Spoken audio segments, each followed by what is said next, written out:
Update और insert के अंदर किसी को कोई डाउट या अभी जो इसके बारे में समझ में आया हो? अपडेट और इंसर्ट क्या समझ में आया है इस नाम से, अपडेट और insert?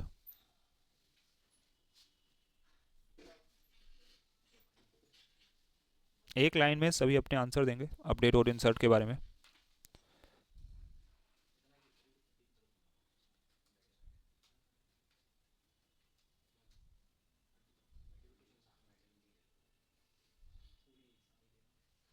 Combination of update and insert, ठीक है।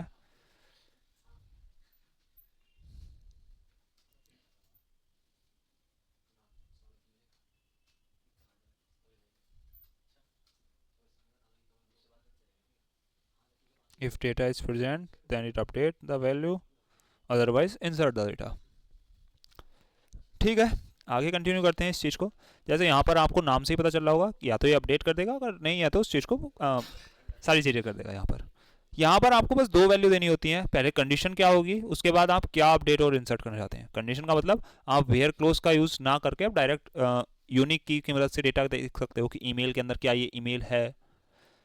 ठीक है, इस चीज़ को हम यूज़ करते हैं। चलते हैं यहाँ पर कोड में, इन सारी चीज़ों को हम करते हैं फिर से कमेंट। कमेंट के बाद हम आते हैं डेटाबेस में। मैंने कहा डीबी के अंदर टेबल को सिलेक्ट करना है। टेबल है हमारी स्टूडेंट्स नाम की। स्टूडेंट्स नाम की टेबल के अंदर अब हमें क्या करना है, अपडेट और इंसर्ट नाम का फंक्शन यूज़। यहाँ पर आपकी दो एरे के अंदर वैल्यू आती हैं। सबसे शुरू में आती है आपकी क्या वैल्यू आपको चेक करनी है, उसके बाद आप क्या वैल्यू इंसर्ट करना चाहते हैं। क्लियर है? जैसे ईमेल आईडी हम कोई देख लेते हैं रैंडम सी, एक ये ईमेल आईडी है। इस ईमेल आईडी का डेटा कॉपी किया, और कॉपी करने के बाद मैं चाहता हूं कि ये जो ईमेल है, ये रही वो हमारी ईमेल। इस ईमेल के अंदर का नेम अपडेट करना है बस मुझे। तो मैंने कहा नेम, नेम अपडेट होकर क्या हो जाए, मोहन हो जाए। धर्म परिवर्तन कर दिया इन्होंने बेचारों ने अब, जिसकी ये ईमेल आईडी थी। फाइल को अब हम सेव करते हैं। सेव करने के साथ साथ पहले इसे मैं किसी वेरिएबल के अंदर स्टोर कर लूँगा। आर के अंदर स्टोर किया और रिटर्न करवा दूंगा वो आर रिटर्न करवाया $RES।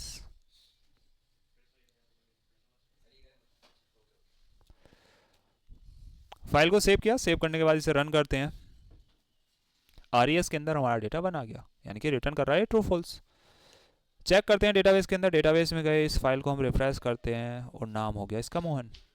करवा दिया हमने धर्म परिवर्तन। अब ऐसी एक ईमेल आईडी लिखते हैं जो इसके अंदर ना हो, और उसके बाद हम डेटा इंसर्ट करते हैं। ईमेल आईडी के आगे हम करते हैं 1212। ऐसी ईमेल आईडी होगी ही नहीं।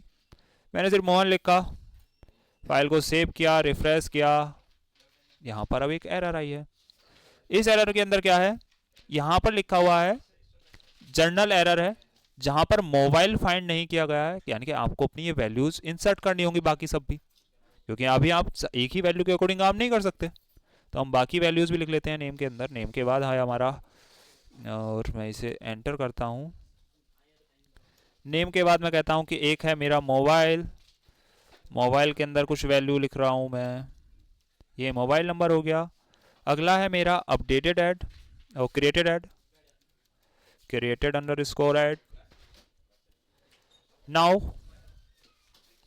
और अगला है हमारा updated add, updated underscore add, और इसको भी मैं कर रहा हूँ नाउ। फाइल को किया सेव। सेव करने के बाद फिर से मैं इसे रिफ्रेश करता हूँ और इस बार हमारा डेटा बना गया। डेटाबेस के अंदर चेक करते हैं, सबसे नीचे अभी हमारे पास कोई डेटा नहीं है। रिफ्रेश किया तो मोहन आ चुका है। इस तरीके से हमारा काम करता है अपडेट और इंसर्ट। अपडेट और इंसर्ट में अगर किसी को डाउट हो, अपडेट रिकॉर्ड इफ एग्जिस्ट, सही है। अपडेट और इंसर्ट में किसी को कोई डाउट है, अब वो पूछ सकता है। सेम यही चीज़ें हमारी आगे यही लिखा हुआ है। अगला आता है हमारा इंक्रीमेंट। इंक्रीमेंट और डिक्रीमेंट दो वर्ड आ जाते हैं यहाँ पर। इंक्रीमेंट क्या काम करता है, ये आपके इंक्रीज कर देता है वैल्यूज़ को। ये सिर्फ आपका न्यूमेरिक वैल्यूज पर ही चलेगा, बाकी और किसी वैल्यू पर नहीं चलेगा। अगर आपको एज किसी की अपडेट करनी है, इंक्रीज करनी है, डिक्रीज करनी है, तो आप ये वैल्यू लिख सकते हो। जैसे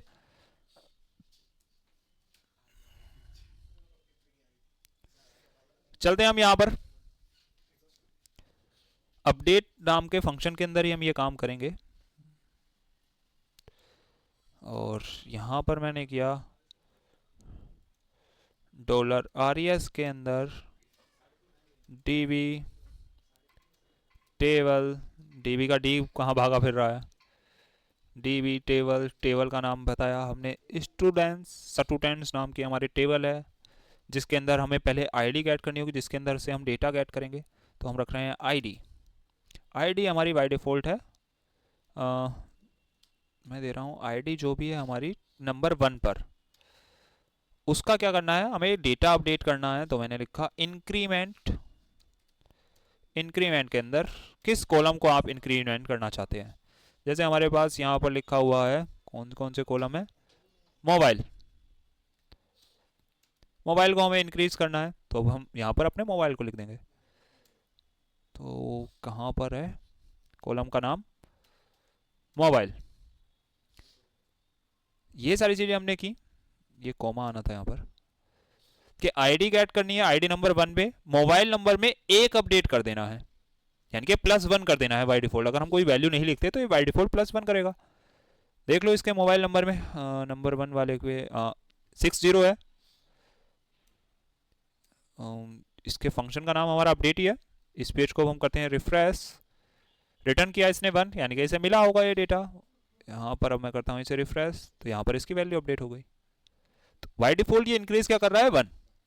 सेम अगर आपको इससे ज़्यादा वैल्यू अपडेट करवानी है तो आप अपने कोड पर चलते हैं और कोमा लगाकर आपको लिखनी है उसकी वैल्यू, आप कितनी वैल्यू अपडेट करना चाहते हैं। मैंने कहा 5+ कर दिया जाए उसमें, फाइल को किया सेव, इसमें 5+ कर देंगे तो लास्ट में 6 आ जाएगा, 6 रन करते हैं इस प्रोग्राम को, रिफ्रेश किया 1 हो गया और यहाँ पर इसे रिफ्रेश किया तो आ गया लास्ट में 6।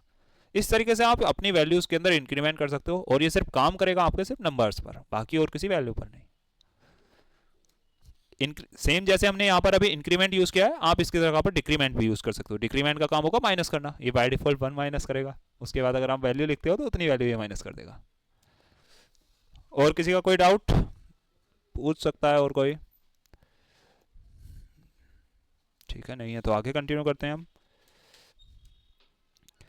अगला आता है हमारा डिलीट के बाद हम अपने क्वेरी बिल्डर डेटाबेस के साथ काम करेंगे, थ्योरी हमारी कंप्लीट हो जाएगी। फिर डिलीट का काम सभी को पता होगा, जो डिलीट करेगा डेटाबेस के अंदर से, बस आपको डिलीट नाम का फंक्शन कॉल करना है। पहले आईडी गेट करनी है, किस आईडी का आप डेटा डिलीट करना चाहते हो, या तो आप वेयर का यूज़ कर सकते हो या आप फाइंड का यूज़ कर सकते हो। चलते हैं अपने कोड पर, यहाँ पर आ गए, एक फंक्शन और क्रिएट कर लेते हैं डिलीट नाम का जिसके अंदर हम डिलीट करेंगे।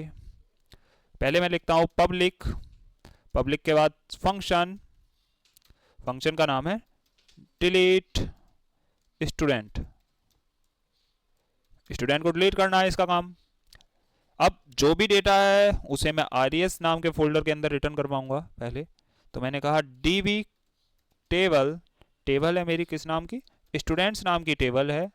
फाइंड करना है, मैं इस बार फाइंड का यूज़ कर रहा हूँ। फाइंड करना है मुझे आईडी नंबर 4 को, और आईडी नंबर 4 को फाइंड करने के बाद क्या करना है, डिलीट। तो डिलीट नाम का फंक्शन, और जो भी ये डेटा आएगा उस चीज़ को कर देंगे हम रिटर्न। देख लेंगे क्या वैल्यू ये रिटर्न कर रहा है। फाइल को सेव किया, सेव करने के बाद अब इसका एक डिलीट स्टूडेंट नाम का एक राउट भी बनाना होगा, बिना राउट के चलेगा नहीं। यहाँ पर चलते हैं, यहाँ पर अपडेट की जगह पर कर दिया डिलीट, DELETE डिलीट, और यहाँ पर इस फंक्शन को कर दिया कॉल। फाइल को किया सेव, इसके नाम को किया कॉपी करने के बाद चले हम अपने कोड में और अपडेट की जगह पर डिलीट लिखकर एंटर प्रेस कर दिया। यहाँ पर इसने वेयर फाइंड की मदद से एरर ला दी है कि फाइंड ने एरर लाई है। ठीक है, फाइंड की जगह पर इस बार हम वेयर यूज़ कर लेंगे। Where ID equal 4। फाइल को सेव किया, रिफ्रेश किया, इसने रिटर्न कर दिया हमारा 1। देखते हैं डेटाबेस के अंदर, यहाँ पर गए, रिफ्रेश किया तो 4th नाम का हमारी आईडी गायब हो गई। तो आप इस तरीके से डिलीट कर सकते हो। डिलीट में अगर किसी को कोई डाउट है तो डिलीट वाला पूछ सकता है। हाँ, एक डाउट आपका आ सकता है यहाँ पर फाइंड क्यों नहीं चला। फाइंड बेसिकली इसलिए नहीं चला क्योंकि आप वेयर के अंदर से कोई भी चीज कंडीशन को गेट कर सकते हो। फाइंड आपका सिर्फ प्राइमरी की पर चलता है, इस वजह से यहाँ पर इसकी एक बाउंडेशन आ चुकी थी। ये बाउंडेशन क्या थी कि आप चाहे तो उसकी ईमेल आईडी की मदद से डिलीट करना चाहते हो, क्या पता आप उसकी एज के अकॉर्डिंग यानी कि इस एज के सारे डेटा डिलीट हो जाएं, तो ऐसे काम पर आपका फाइंड काम नहीं करता। इस वजह से इसमें एक एरर आई थी और ये आपका सिर्फ काम करेगा वेयर के साथ। डिलीट वाले में किसी को कोई डाउट है? डिलीट वर्ड बताओ। ठीक है, डिलीट सबसे इजी था। अब इन सबको हम करेंगे अपने उस फॉर्म के अकॉर्डिंग, सारी चीजें ऐड करते हुए चलेंगे, यानी कि इसे एक क्रड ऑपरेशन को अब अच्छे से परफॉर्म करके देखेंगे। पहले जो हमारी ये टेबल बनी हुई थी, उस टेबल के अंदर मैं डिलीट नाम का ये फंक्शन चलाऊंगा कि यूजर कोई आईडी डालेगा और इस चीज को हमें डिलीट करना है। देखते हैं यहां पर, तो इसका एक हमें राउट बनाना होगा, नेम राउट डिलीट वाले का। मैंने लिखा नेम, नेम मैं रख रहा हूं इसका डिलीट, नाम रख दिया हमने इसका डिलीट। अब इसे कॉल करना है तो डिस्प्ले स्टूडेंट वाले पे गए, यहाँ पर हमारा डिलीट नाम का बटन था, इसका मैं एक एंकर टैग कॉपी पेस्ट कर लेता हूँ इतने, और यहाँ पर मैं इसका नाम रख रहा हूँ डिलीट। यहाँ पर हमें क्या काम करना है, डिलीट वाले अपने फंक्शन को कॉल करना है। अब फंक्शन तो हमने कॉल कर दिया, उसके अंदर अब हमें वैल्यू भी तो गेट करनी है, तो यहाँ पर हम वैल्यू गेट करने के लिए लिखेंगे $id, क्योंकि हम आईडी के अकॉर्डिंग सारी चीज़ें गेट करेंगे अपनी, और उस आईडी को मैं यहाँ पर पास कर दूंगा। आईडी पास हो गई। यहाँ पर रिटर्न के अंदर मैं एक मैसेज प्रिंट करवा दूंगा, या इफ़ की मदद से उस मैसेज को प्रिंट करवाऊंगा। इफ़ $res इज प्रेजेंट यानी कि 1 होता है, तो एको के अंदर प्रिंट हो जाए data deleted successfully, otherwise else के अंदर हमारा मैसेज प्रिंट हो जाए डेटा नॉट डिलीटेड। फाइल को क्या सेव करने के बाद, क्योंकि अब हमें ग्रुप वो वेब के अंदर भी डेटा गेट करना है, तो यहाँ पर मैंने स्लैश लगाया और यहाँ पर मैंने लिख दिया कि मैं आईडी गेट करूँगा। अब आईडी गेट करनी है तो डिस्प्ले वाले पर चलते हैं, आईडी हमारी बाय डिफॉल्ट गेट हो रही होगी। क्लियर है क्या क्या किया है अभी हमने? इसमें किसी को कोई डाउट है तो भी ये पूछ सकता है हमने इतनी जल्दी जल्दी क्या कर दिया, कहीं इसमें कंफ्यूज हो गया हूँ कौन सी फाइल पर हमने क्या चीज़ की।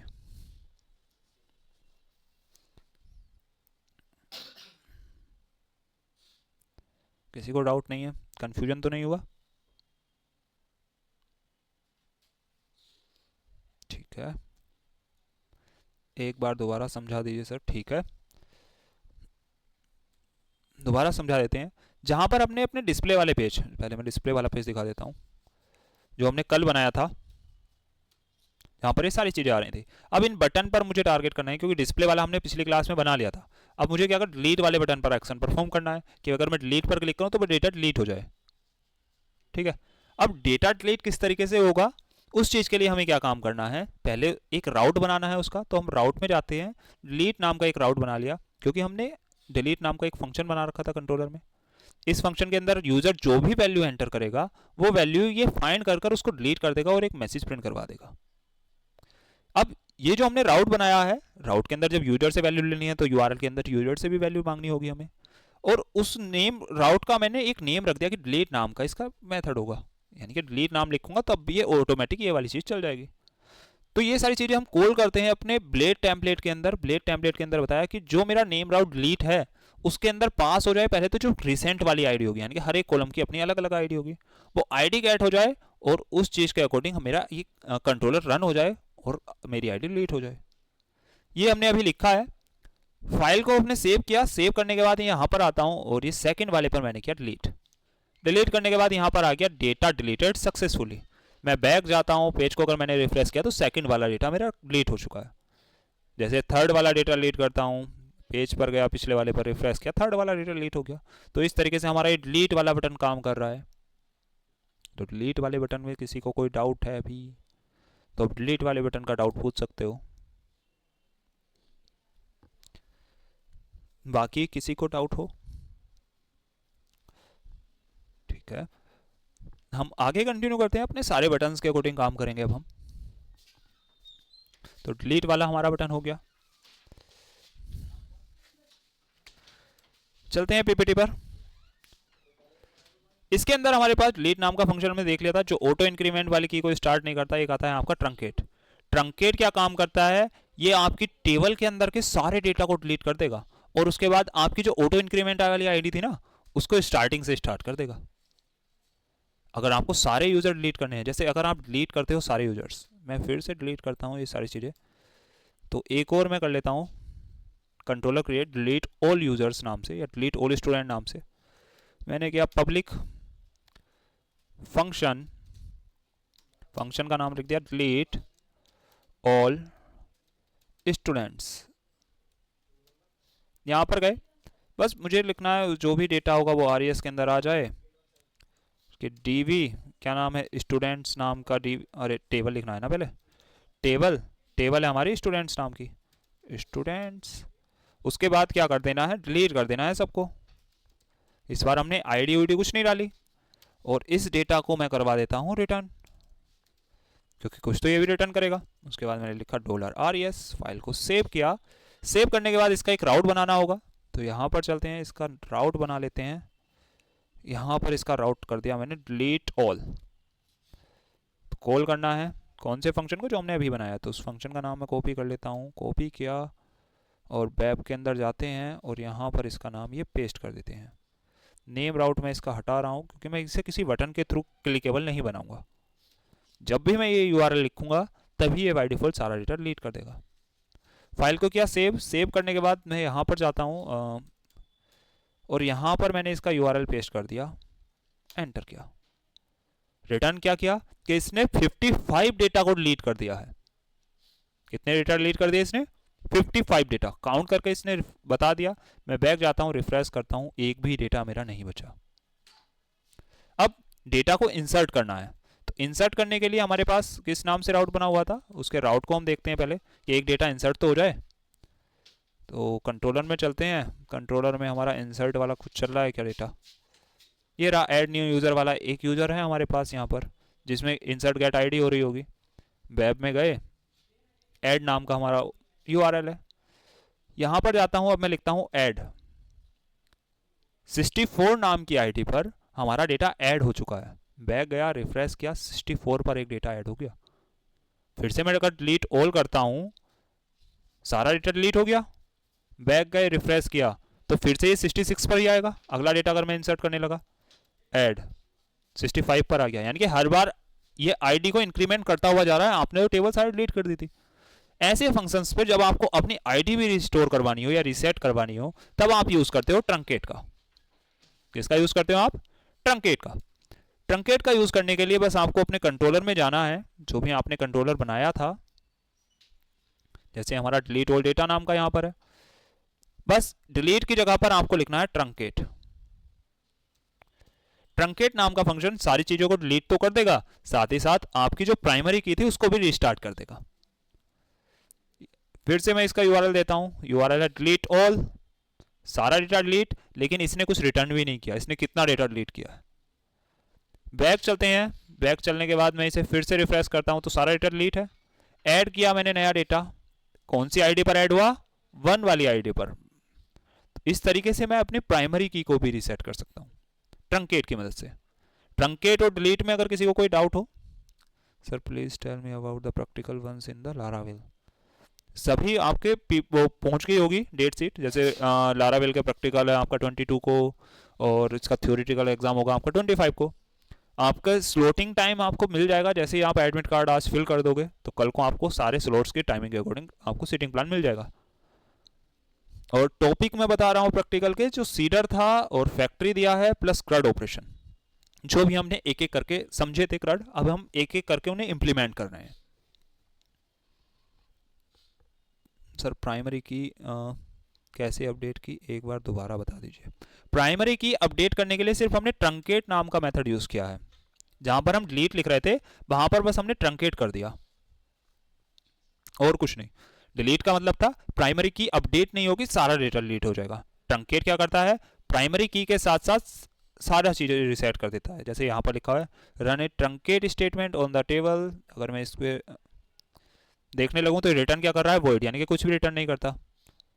इसको मैं अनकमेंट करता हूँ और डिलीट वाले पर आता हूँ, तो ये रिटर्न क्या करता है, इंटीजर वैल्यू रिटर्न करता है, यानी कि आपका सारा डेटाबेस डिलीट करके और उसका नंबर ऑफ डेटा क्या उसने कितना डेटा डिलीट किया है। ये डिफरेंसेज आते हैं इसके थोड़े से। इसमें अब किसी को कोई और डाउट?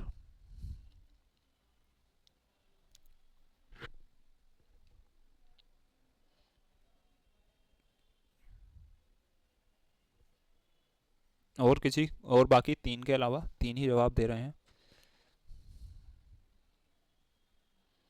ठीक है, सब वीडियो रिकॉर्ड होने के बाद चलेगा ही क्या, कि वीडियो तो आ ही जाएगी? वीडियो उन्हें ही देंगे जो इस टाइम लाइव क्लास में थे।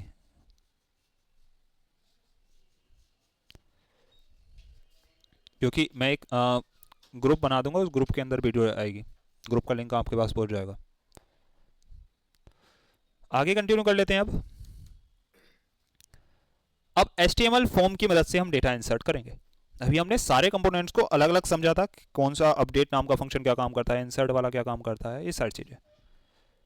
अब हमारे पास एक कीवर्ड आता है जिसका नाम है @CSRF, @CSRF, जो हमारी क्रॉस साइट रिक्वेस्ट को फ्रिक्वेंटली एनालाइज करता है और उस चीज़ के अकॉर्डिंग आपके डेटा को सेंड करता है। ये एक ऐसी की होती है जो आपके जो वे होते हैं हैकर्स, उन सबसे प्रोटेक्ट करने के लिए यूज़ की जाती है। क्लियर है? यही चीज़ें लिखी हुई है यहाँ पर, कि जैसे लिखा हुआ है CSRF attacks occur when the malicious website tracks a user browser into a making unwanted request to your application, यानी कि अगर आपके एप्लीकेशन पर कोई मिलीशियस वेबसाइट ट्रैक करती है आपके डेटा को ब्राउजर की मदद से, तो लारावेल ऑटोमेटिकली वेरीफाई करता है कि CSRF टोकन है उसके पास या नहीं। अगर टोकन होगा तभी वो आपका डेटा विजिबल कर पाएगी, अदरवाइज नहीं कर पाएगी। अब इसका हमें प्रैक्टिकल करना है। प्रैक्टिकल करने के लिए कोड आप सभी को पहुंच गया होगा। तो फॉर्म वाला डेटा गेट करना है, तो फॉर्म वाले डेटा पे देख लेते हैं। जैसे यहाँ पर एक फॉर्म बनाना है आपको, तो एक फॉर्म पहले डिज़ाइन कर लेंगे अच्छा सा। एक नया प्रोजेक्ट में डिज़ाइन करूँगा पूरा, तो सबसे शुरू में करते हैं CMD, एक नया ही प्रोजेक्ट नए कोड के साथ। CD, डेस्कटॉप पर जाना है। डेस्कटॉप के अंदर मोहित नाम का हमारा फोल्डर है, उस फोल्डर के अंदर मैं अपना वो प्रोजेक्ट बनाऊंगा। तो मैंने लिखा लारावेल न्यू, प्रोजेक्ट का नाम कि न्यू क्रड या न्यू अंडरस्कोर क्रड प्रोजेक्ट। एंटर किया, यहाँ से एंटर किया, एंटर करके सारी चीज़ें आ रही होंगी। क्या चाहता है?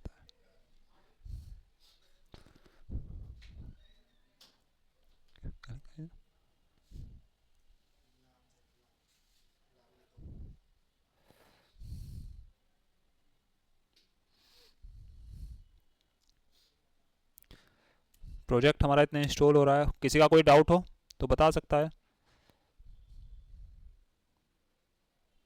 अपना नाम भी डालो तो कहीं, उसकी कोई ज़रूरत नहीं है। रौनक सर हैं हमारे पास, उनका ही नाम बहुत है।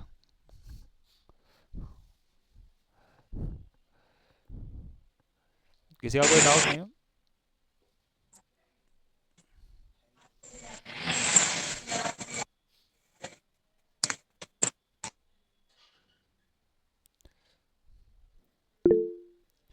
सर एक बार ट्रंकेट वाली, ठीक है ट्रंकेट वाला भी रिपीट कर देंगे। ट्रंकेट वाले को हम रिपीट करेंगे जब हम अपना प्रोग्राम बनाएंगे, हर एक चीज़ के बटन बना देंगे, उन बटन्स के अकॉर्डिंग सारी चीज़ें करेंगे हम। क्योंकि अभी हमारा प्रोजेक्ट डाउनलोड हो रहा है, तो डाउनलोड होने दो उसे। ChatGPT की मदद से हम अपने फॉर्म वॉर्म को डिज़ाइन करेंगे। तो ChatGPT हम ओपन करेंगे जहाँ पर हमारी आउटपुट विजिबल हो रही थी। एक काम करते हैं, ChatGPT को इसके अंदर ओपन करेंगे।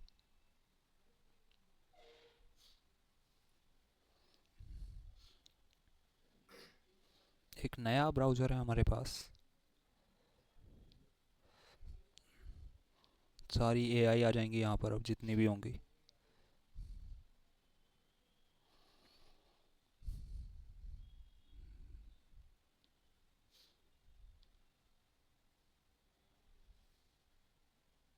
साइट बड़ी स्लो चल रही है।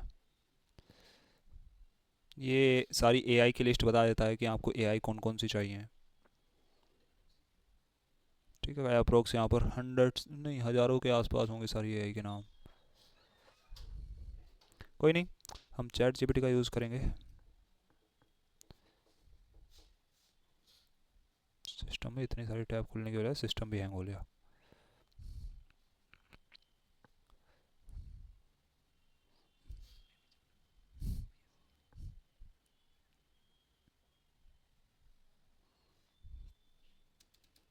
Chat GPT,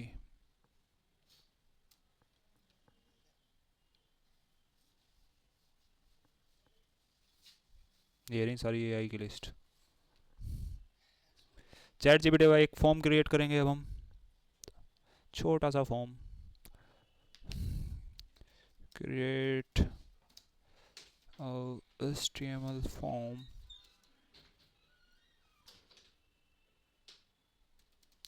for collect user ने स्टूडेंट इंफॉर्मेशन।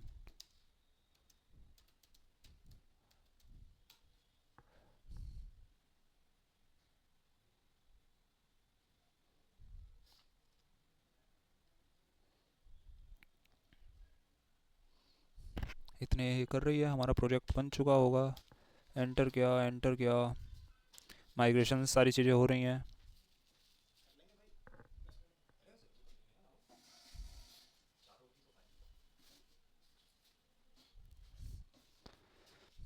हमारा प्रोजेक्ट भी इधर बन रहा है।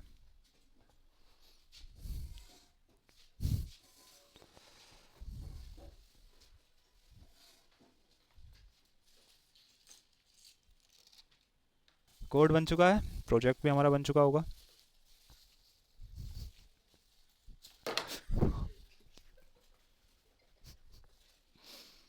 कोड बन चुका है और चलते हैं अब BS कोड पे। BS कोड पे गए, फाइल पर गए, open folder, new create project, select folder. एक नया प्रोजेक्ट आ चुका है यहाँ पर। अब इस नए प्रोजेक्ट के अंदर सबसे शुरू में हमें एक ब्लेड टेम्पलेट यूज़ करना है। तो blade template resources view, view के अंदर एक फॉर्म नाम से बना दूंगा, या add dot blade dot PHP नाम से हमने एक पेज बनाया जिसके अंदर हम कोड पेस्ट करेंगे जो हमारा चैट जीपीटी का था। कॉपी किया, कॉपी करने के बाद मैं इसे पेस्ट करता हूँ, पेस्ट करने के बाद सेव किया। राउट्स में चलते हैं, वेब डॉट PHP में, और सबसे पहले हम ऐड वाले की आउटपुट चेक कर लेंगे किस तरीके की होगी। टर्मिनल ओपन किया, यहाँ पर लिखा PHP आर्टिसन सर्व और इसे रन किया।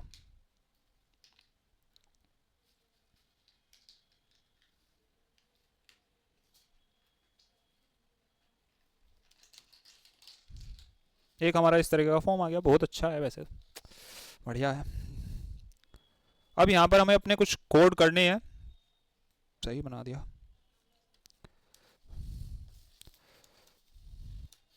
बाय डिफ़ॉल्ट हम करवाते हैं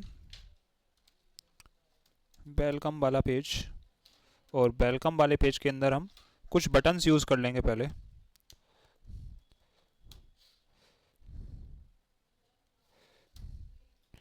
जैसे एंकर टैग के अंदर बटन हम स्टार्टिंग में करते हैं ऐड न्यू, ऐड न्यू के बाद डेटा को यहाँ पर गेट करवा लेंगे। साथ ही साथ टेबल फॉर्मेट में डेटा गेट करवाना होगा। अभी हमने ये सारी चीज़ें की।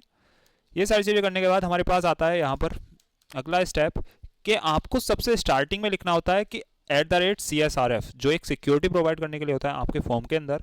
तो चलते हैं यहाँ पर ऐड वाले पेज पर, जहाँ पर हमारा ये पेज था, यहाँ पर हमारा फॉर्म है। फॉर्म के अंदर लिखना है आपको @CSRF।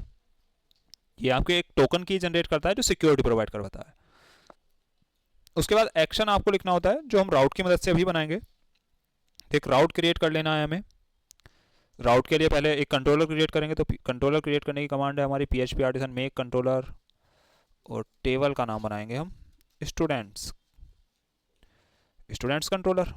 साथ ही साथ एक टेबल भी क्रिएट करनी है, PHP आर्टिसन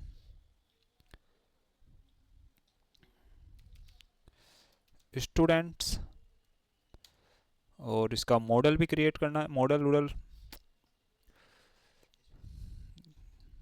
या मॉडल की जरूरत है, हम कुछ सीड ही नहीं करना चाह रहे, हम तो डायरेक्ट डेटा एंटर करेंगे। तो चलते हैं पहले इसके कॉलम्स को डिज़ाइन कर लेते हैं। तो डेटाबेस के अंदर माइग्रेशन, बाकी जितने माइग्रेशन थे मैं उन माइग्रेशंस को करता हूँ डिलीट। यहाँ पर आए, यहाँ पर अपने कॉलम डिसाइड करने हैं, हमारे कौन कौन से कॉलम है। सबसे शुरू में फुल नेम, ईमेल और phone number, gender, date of birth, address. तो कर लेते हैं। आईडी हमारी बाय डिफ़ॉल्ट हो जाएगी। आईडी के बाद चाहिए हमें क्या, नेम।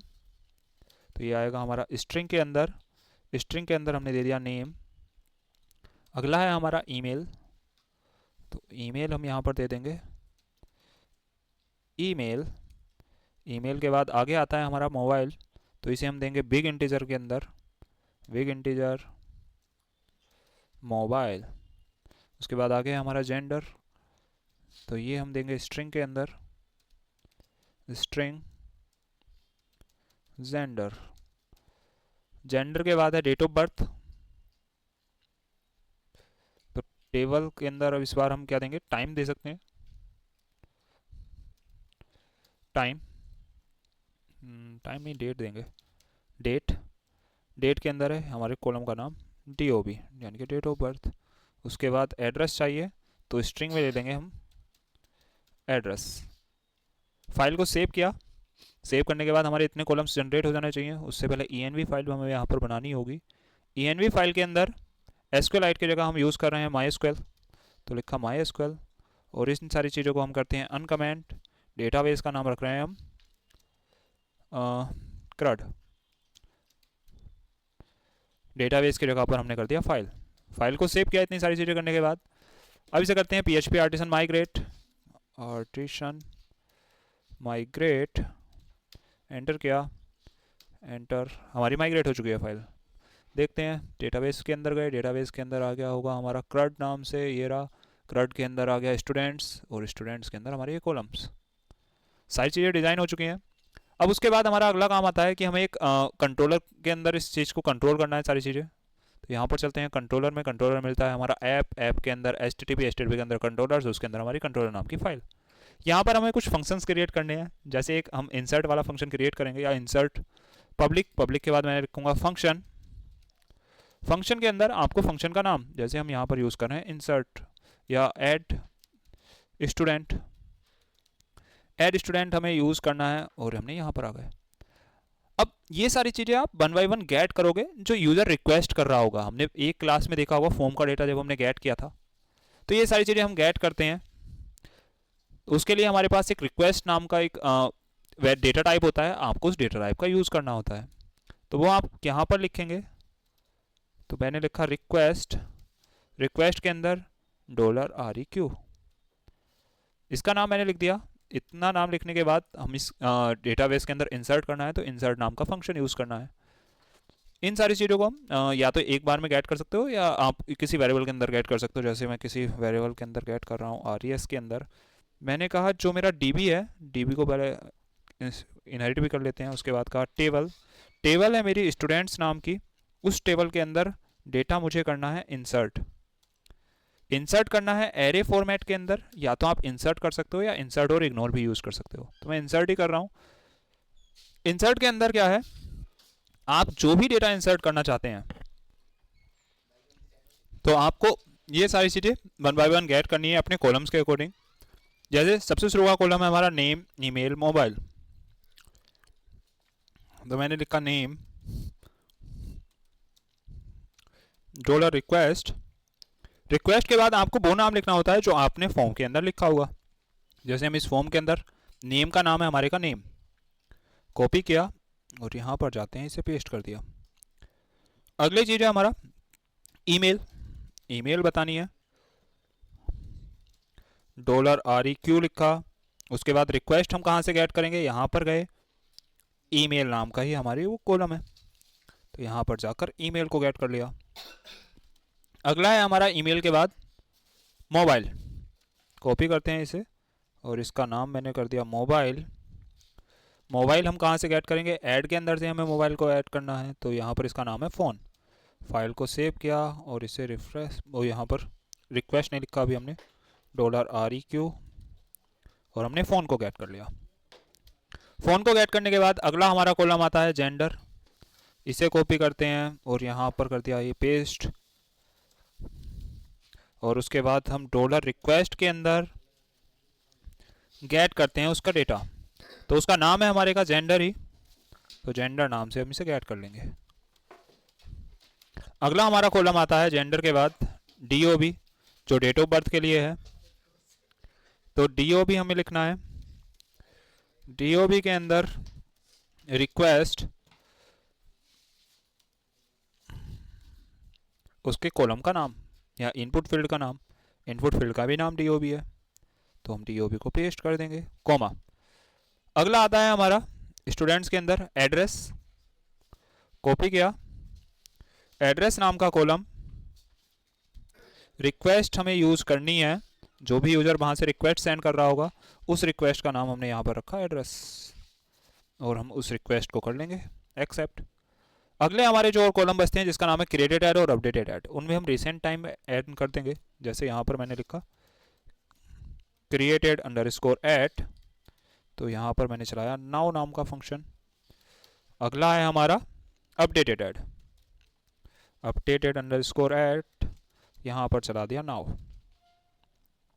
ये सारी चीज़ें हमने कर ली, डेटा हमारा आ गया होगा। उस डेटा को हमें रिफ्लेक्ट भी करवाना है, तो मैंने कहा $RES के अंदर अगर आता है 1, तो 1 आने पर हमें रिडायरेक्ट करना है, तो उसके लिए हम रिटर्न करवा देंगे अपना रिडायरेक्ट वाला फंक्शन। रिडायरेक्ट कौन से वाले पेज पर करवाना है हमें, हम करवाएंगे इसे व्यू वाले पेज पर। तो हमारा एक व्यू वाला पेज था, तो यहाँ पर मैं लिखता हूँ रिटर्न, रिटर्न के बाद मैंने लिखा रीडायरेक्ट। रीडायरेक्ट के अंदर मुझे बताना है कि राउट क्या रखना है, इसका राउट रख देना है मुझे इसका स्लैश, या नेम राउट हम इसका यूज़ कर लेते हैं। यहाँ पर गए, यहाँ पर मुझे इसका नेम राउट यूज़ करना है वेलकम वाले का, तो मैं जाता हूँ यहाँ पर लिखा नेम और इसका नाम मैंने रख दिया होम। फाइल को सेव किया और यहाँ पर आए और यहाँ पर इसका नाम पेस्ट कर दिया कि होम वाले पेज पर रीडायरेक्ट हो जाए।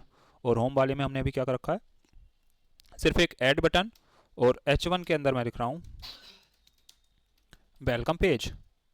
फाइल को सेव किया यहाँ पर, और उसके बाद इसका एल्स पार्ट भी होना चाहिए। एल्स के अंदर हम या तो डायरेक्ट कोई मैसेज प्रिंट करवा सकते हो, या स्क्रिप्ट के अंदर अगर आपको करवाना है तो स्क्रिप्ट के अंदर। तो मैं डायरेक्ट एको के अंदर करवा रहा हूँ अभी, और कुछ नहीं। एको के अंदर नॉट सबमिटेड। फाइल को सेव किया, सेव करने के बाद अब इसका भी एक राउट बनाना होगा, जब भी तो ये ऐड स्टूडेंट कॉल होगा। तो इसका राउट हमारा web.php के अंदर बनेगा। यहाँ पर मुझे बताना है पहले राउट को यूज़ करना है, राउट। राउट के बाद गेट मेथड में यूज़ कर रहा हूँ, या आप पोस्ट मेथड यूज़ करना चाहोगे, आप यहाँ पर पोस्ट मेथड भी यूज़ कर सकते हो। मैंने लिखा यहाँ पर ऐड, ऐड के बाद एरे ऑपरेटर, उसके बाद कंट्रोलर का नाम, तो हमारे का स्टूडेंट कंट्रोलर, क्लास, क्लास का क्या नाम रखा है,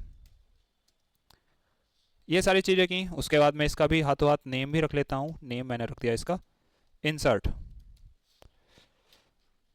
इस लाइन में किसी को डाउट आया हो हमने अभी तक क्या किया है, तो वो पूछ सकता है।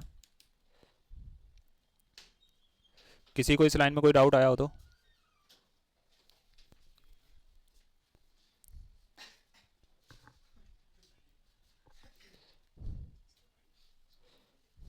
ठीक है, आगे कंटिन्यू करते हैं। अब हम जब हम डेटा या कॉल करेंगे तो हमारा डेटा यहाँ से कॉल होना चाहिए, टेबल की जरूरत नहीं है। तो यहाँ पर अब हमें एक्शन के अंदर बताना होता है, तो एक्शन के अंदर मुझे बताना है कि राउट को यूज़ करना है आपको। तो लिखा राउट, ROUT, राउट। कौन सा राउट हम यूज़ करेंगे, इंसर्ट वाला राउट, के इंसर्ट के अंदर डेटा ये इंसर्ट हो जाना चाहिए। जैसे ही मैं क्लिक करूँ, फाइल को सेव किया, सेव करने के बाद पेज पर चलते हैं, रिफ्रेश किया, वेलकम वाला पेज आ गया। ऐड न्यू पर क्लिक करते हैं, अभी ऐड न्यू पर हमने एंकर टैग नहीं लगाया, तो वेलकम वाले पेज पर चल के इस पर एंकर टैग भी लगा देते हैं। यहाँ पर अभी हमें क्या यूज़ करना है, राउट, और राउट की मदद से हम कौन सा पेज ओपन करेंगे, जो हमारा ऐड नाम का होगा। तो इसका भी एक राउट बना लेते हैं हाथों हाथ।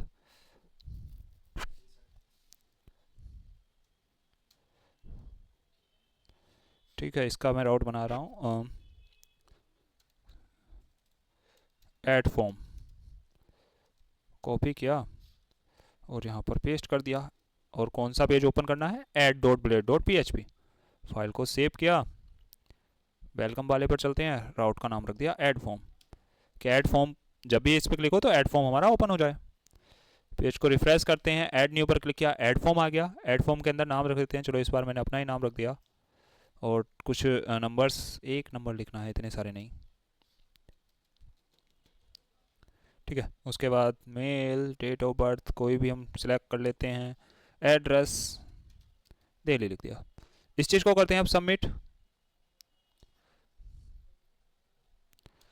हमारा ये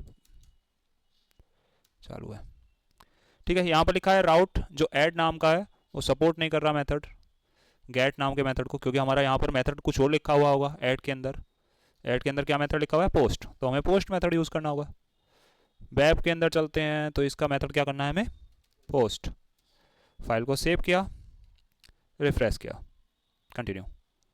डेटा हमारा सबमिट होने के बाद यहाँ पर आ गया, क्योंकि हमने राउट के अंदर रिडायरेक्ट फंक्शन लगाया था। डेटाबेस के अंदर चलकर देखते हैं, तो डेटाबेस में हम गए, स्टूडेंट्स हमें मिला और एक डेटा हमारा आ गया। इस तरीके से हम डेटाबेस के अंदर डेटा सेंड कर सकते हैं। डेटा सेंड करना, सी वाला हमारा पार्ट क्रिएट हो वाला कंप्लीट हो चुका है। क्रिएट वाले में किसी को कोई डाउट है तो, किसी को डाउट नहीं है इसमें, ठीक है। अब इसका एक डिस्प्ले का भी बटन बना लेते हैं हम वेलकम वाले पेज में, क्योंकि उसी के अकॉर्डिंग हम सारे काम करेंगे। यहाँ पर मैं करता हूँ डिस्प्ले ऑल, डिस्प्ले ऑल से सेव किया। कंट्रोलर के अंदर चलते हैं, यहाँ पर एक फंक्शन चलाना है, तो लिखें हम फंक्शन का नाम पब्लिक फंक्शन, फंक्शन का नाम रखा मैंने डिस्प्ले ऑल, एंटर किया। इसके बाद डिस्प्ले करवाने के लिए हमें किसी वेरिएबल के अंदर डेटा रख रहा हूँ, तो मैं यहाँ पर रख रहा हूँ stds नाम से, यानी कि स्टूडेंट्स हो जाएंगे। dv टेबल, टेबल का नाम रखा हमने स्टूडेंट्स, उसके अंदर से डेटा क्या हो जाए, गेट हो जाए। डेटा गेट होने के बाद मुझे रिटर्न करवाना है वो सारा डेटा, रिटर्न करवाऊंगा मैं व्यू वाले पेज में, और व्यू का पेज में बना लेता हूँ एक डिस्प्ले नाम से। यहाँ पर गए, यहाँ पर लिखा display all dot blade dot php, यहाँ पर डिस्प्ले करवाना है मुझे, तो मैं h1 टैग के अंदर कर रहा हूँ डिस्प्ले ऑल स्टूडेंट्स, और सारी चीज़ें मैं करवा लेता हूँ। इन चीज़ को प्रिंट करवा लेंगे वन बाय वन जब हम यहाँ पर सेंड करेंगे। तो हमें कौन से पेज पर सेंड करना है, डिस्प्ले, डिस्प्ले ऑल पे गए। एरे फॉर्मेट में हमारा डेटा जाना चाहिए, तो इसकी की मैं रख लेता हूँ स्टूडेंट्स,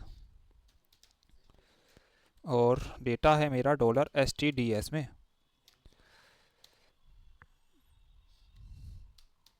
फाइल को सेव किया, सेव करने के बाद चलते हैं अपने डिस्प्ले ऑल वाले पेज पर, और फॉर ईच की मदद से मैं इस चीज़ को प्रिंट करवा लेंगे। तो लिखा फॉर ईच, फॉर ईच के अंदर कलेक्शन आया होगा मेरा स्टूडेंट्स, और सारा डेटा मैं std के अंदर गेट कर लेंगे, और इसे मैं एक अच्छे वे में प्रिंट करवाऊंगा प्री की मदद से। प्री, प्री को क्या क्लोज, और यहाँ पर एक और एको यूज़ करते हैं, नहीं प्रिंट अंडरस्कोर आर यूज़ करेंगे, प्रिंट अंडरस्कोर आर, और उसके अंदर हम पास कर देंगे std को। फाइल को सेव किया, सेव करने के बाद एक बेल मैनर वे में हमारा कोड आ जाएगा ये। इसका भी एक राउट बनाना होगा, क्योंकि डिस्प्ले ऑल वाला पेज जब तो चलेगा ये हमारा, जब हमारा ये फंक्शन कॉल होगा। कॉपी करते हैं, web.php में चलते हैं, यहाँ पर आए, एक राउट बनाया, डिस्प्ले ऑल, कॉल करना है उस फंक्शन को, और यहाँ पर लिख दिया ऑल डेटा नाम का इसका राउट, और इसको कॉपी किया नेम राउट को, और वेलकम वाले पेज पर हम जाते हैं और राउट के अंदर इसका नेम पास कर दिया। फाइल को अभी तक हमने सेव किया, सेव करने के बाद चलते हैं वेलकम वाले पेज पर, इसको रीलोड किया, यहाँ पर डिस्प्ले ऑल नाम का पेज आ रहा है। इस बटन पर जैसे ही मैं क्लिक करता हूँ, अभी कुछ एरर क्या आई है, डिस्प्ले ऑल सपोर्टेड पोस्ट, अच्छा पोस्ट लिखा हुआ है, वहाँ पर गेट लिखना था, क्योंकि मेथड हम गेट की मदद से ही गेट कर पाएंगे। रीलोड किया, मेरा डेटा अभी प्रिंट नहीं हुआ, डिस्प्ले ऑल, ठीक है। HTML का कोड लिखते हैं पहले हम थोड़ा सा,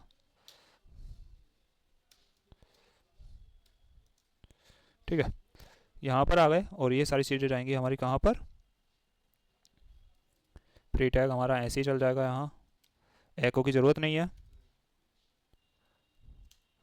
और ये सारी चीज़ें चलेंगी हमारी @PHP के अंदर। फाइल को किया सेव, सेव करने के बाद इसे करते हैं रिफ्रेश, हमारा डेटा गेट हो गया।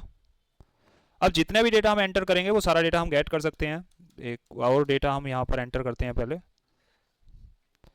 ऐड न्यू पर क्लिक किया, फिर से data Nikhil email ID nick@gmail.com, mobile number, male, date of birth, address, Delhi. Submit किया। सबमिट करने के बाद मैं डिस्प्ले ऑल पे क्लिक करता हूँ तो मेरे दोनों डेटा गेट हो रहे हैं। डेटा गेट करना समझ में आ गया होगा किसी को, सबको? डेटा गेट करने में किसी को कोई डाउट हुआ हो तो बता सकता है। आज हम यहीं तक रखेंगे, अगली क्लास में इस प्रोजेक्ट को और कंप्लीट कर देंगे।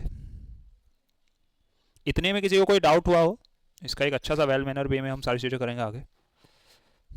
अगली क्लास आपकी फिर वही 11 बजे ही स्टार्ट होगी कल। तभी अब अपने एडमिट कार्ड फिल करवा लेना, कल 11 बजे ऑनलाइन क्लास। एडमिट कार्ड जिसने फिल ना करवाए हो फिल करवा लेना आज, ठीक है? मैं आपको रिकॉर्डिंग भेज दूंगा एडिट करके थोड़ी बहुत, वो जितनी भी हमने बनाई है सभी ग्रुप में पोस्ट कर दी जाएगी। एग्जिट कर सकते हो सभी।